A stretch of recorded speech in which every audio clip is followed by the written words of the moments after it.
EU's chief negotiator says there still hasn't been sufficient progress over Brexit to proceed to discussions about Britain's future relationship with the EU. Michel Barnier said that the role of the European Court of Justice on the issue of citizens' rights remained a stumbling block. And the two sides still haven't agreed the so-called divorce bill, but he welcomed a new dynamic in the wake of the Theresa May speech in Florence. And the Brexit Secretary David Davis said the two sides were now making headway. Let's go live to Sky's Europe correspondent Michelle Clifford, who's in Brussels. Michelle, good afternoon to you. Differing opinions from the two key protagonists. David Davis broadly positive in his outlook, Michel Barnier a bit more circumspect. Yeah, I mean, I think you got that very clearly. David Davis, I think, had to be positive after Theresa May's speech. And there was an acknowledgement from Michel Barnier that there was a better dynamic in the talks after what he had called a constructive speech by Theresa May. But if you look at the key issues, there still are, as Mr Barnier put it, major stumbling blocks on the issue, for example, of the European Court of Justice and its jurisdiction over the rights of EU citizens. No further forward. Certainly Britain, we were told today, has said it will incorporate all the rights of EU citizens into British law, but it insists still that the ECJ should have absolutely no jurisdiction over those rights. On the issue of the financial settlements, well, they are talking. Certainly Mr Barnier said there was a technical report on that. It is helpful, but there hasn't been any agreement on exactly what Britain is going to pay, and we got a real sense that there was still a great deal of divergence between what the UK was offering and what the EU members want. And on that issue of a transition period, we heard Theresa May last week in Florence talking about this 2-year transition period. Now, what Britain wants at the moment is for it to be allowed to discuss the nature of the transition, but the EU, it seems, is still sticking to the position that they're not going to talk about that until there is sufficient progress. And we heard Michel Barnier saying that there has been progress in some areas, on others we are far apart, but basically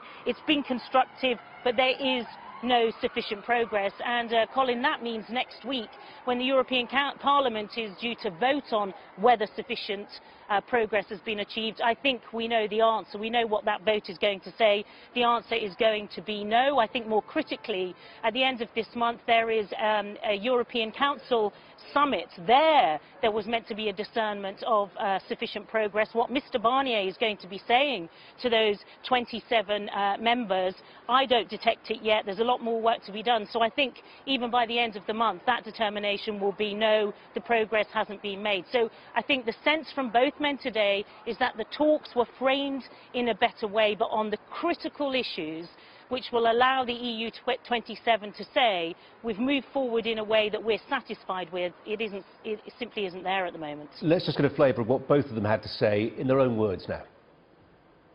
The only way to reach sufficient progress is that all commitments undertaken at 28 are honoured at 28. We have had a constructive week, yes, but we are not yet there in terms of achieving sufficient progress. Further work is needed in the coming weeks and coming months. And while inevitably this requires further discussion, I believe that thanks to the constructive and determined manner in which both sides have conducted these negotiations, we're making decisive steps forward.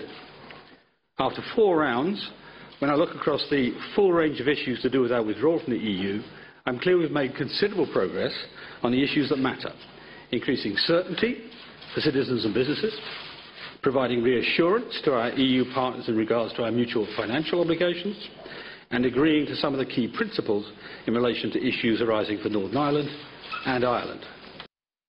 Michel, David Davis spelled it out line by line there, didn't he, on those 3 key areas: the divorce bill, mutual rights for citizens, Northern Ireland. There's progress being made, but Barnier stressing that stumbling block, and in the minds of many observers, I'm sure you've got something to say about it yourself, the European Court of Justice is the potential tiger trap.